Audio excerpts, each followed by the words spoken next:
प्यार, इश्क, मोहब्बत या आजकालची जेनझी लोकांना ह्यांना काय कळतच नाही. आणि प्रेमाला एक प्रोडक्ट बनवलाय. Ghosting, benching, friends with benefit, red flag, green flag, अमका फलान ढिमका. अरे आणि हे लोक ना प्रेमात असं धक्का मारतात, टॅपली मारतात आणि याला प्रेम म्हणतात.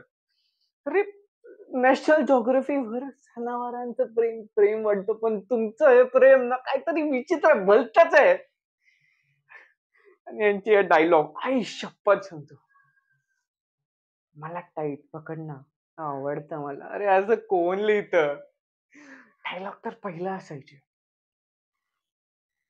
तुझ्या डोळ्यात ना एक वेगळंच जग आहे, तुला बघून माझे सगळे दुःख पळून जातात.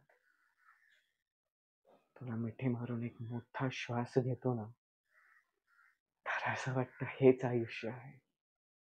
आणि तुझ्याकडून कळालं की प्रेम हे साधं सरळ सोपं असतं, आपण त्याला कॉम्प्लिकेटेड बनवतो.